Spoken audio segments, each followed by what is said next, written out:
We get deeper into the offseason programs, deeper into the uncertainty for several of the quarterbacks out there. And the Seahawks had a rookie minicamp this weekend, and Pete Carroll, the coach of the team, has been saying a lot of things about the quarterbacks they have, about quarterbacks they don't have. We played the clip at the top of the show of Baker Mayfield calling Seattle the most likely option several weeks ago, in large part because we've been waiting for anything from the Seahawks to emerge, anything to suggest that they are interested in adding Baker Mayfield to a depth chart that currently is led by Geno Smith, Drew Lock, and Jacob Eason.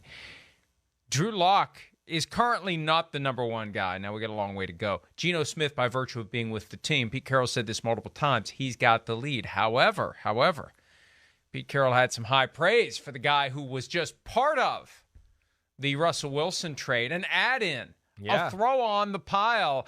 The Broncos don't need him. What the hell? Let's give him to the Seahawks. Drew Lock. Here's Pete Carroll with a very glowing assessment of his new quarterback. Let's have a listen. Pete, if Drew Lock was in this year's draft, where do you think he would have been picked?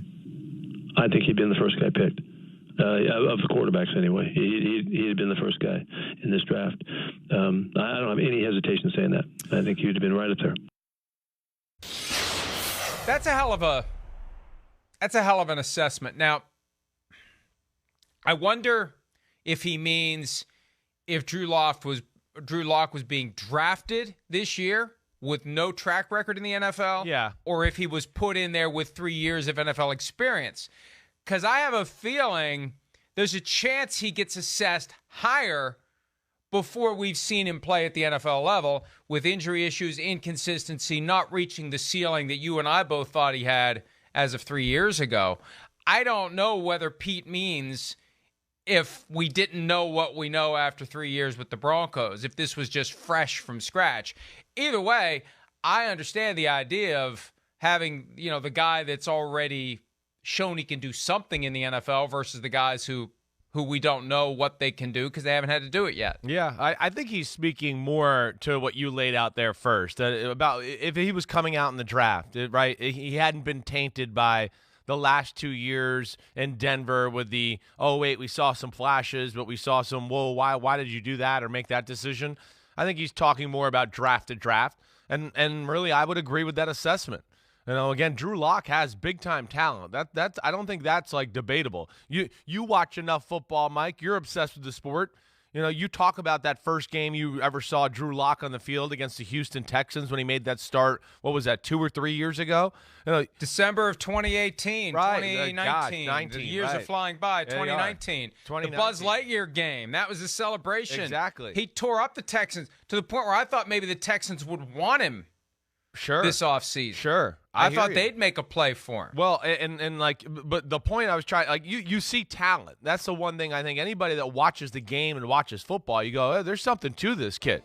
The reason he didn't get drafted in the first round, the year he did come out of Missouri, was a little bit for the reason that we're still talking about the guy right now, whether we think he can be a starter. Can you trust him? Can you put him in the trust tree to make all the right decisions and the right throws and maybe not make that one knucklehead play, in a close football game that unfortunately he's made a few times here the last 2 years to make us question exactly where he's at in his development. But I think from talent-wise and, potential-wise, yes, he has more talent than Kenny Pickett, who was the first guy off the board. He's a bigger guy. He's probably equal athlete, but a much better arm. And I would agree with Pete Carroll's assessment there. And he really has been tainted by his 3 years in the NFL. Right. Injuries have been an issue. Before he had that great game against the Texans in December of his rookie year, he had missed a lot of time with a wrist injury. And then since then, look, the guy got beat out by Teddy Bridgewater in an open competition last year for the starting job. No offense to Teddy Bridgewater, but it's not like he lost to Tom Brady in an open competition. Drew Lock had every opportunity to win that job, and he failed. And then when Teddy Bridgewater was injured at one point during the season, Drew Lock came in and played, and what did he do? That was his chance. What did he do? He didn't play well. The door was open. Door was open. Right. And he slipped on a banana peel. We had that conversation on Friday. If anybody actually does slip on a banana peel, or if that is just a saying that has been baked into the culture. And I got a bunch of emails about how the molecular structure of the banana peel, there's something in it that makes it slippery when pressure is applied. So I regret that I brought it up Friday, and I already regret that I brought it up again today. Either way, he slipped on a banana peel when the door was wide open for him to take the starting job. Now the door is open for him to take the starting job from Geno Smith, and they're trying to will it to happen in Seattle. But and the reason that we started with Baker Mayfield and the reason that we're even in this, I just have a feeling Pete's up to something here. I have a feeling that Pete's trying to bluff the Browns. And I have a feeling that there is kind of a long con that's going on here where the Seahawks are acting like they don't want Baker Mayfield, even though maybe they do. But they know the Browns are desperate. The Browns have no other option. Yeah. So they are digging in with the guys they have. And part of that is touting Drew Lock in the hopes of getting, at the end of the day, Baker Mayfield for nothing at all. Maybe the Browns just throw their hands in the air and cut him, and they pay him $1.035 million. The Browns pay the balance of the $18.8 million guaranteed salary, and Baker Mayfield becomes a member of the Seahawks. I feel like the Seahawks know that they can play it cool. And maybe they just don't care. Maybe that's the best way to negotiate. They don't care if they get him or not. Both. And that's the right attitude. Right. If you want to get him, the right attitude is we don't care if we get him. Yeah, I that's where I was going to go. I kind of feel like that's where they are. They're like, hey, if he comes available and we don't got to trade anything for him or do that, then, hey, the door's open and we'll have the conversation and do it. But we're not going to trade anything away right now. Cleveland, I don't know. Nobody knows what Cleveland's doing. You know, they're doing Baker Mayfield dirty. Including Cleveland. Yeah, including Cleveland. They're doing Baker Mayfield dirty. Well, that's a separate conversation. But I think you're right, Mike, too. I think this is one of the few franchises in football that's not like franchise quarterback enamored, like where they're like, oh, we got to have the guy to win the game. I don't know, Mike. Do you feel that way? I feel like they are that way.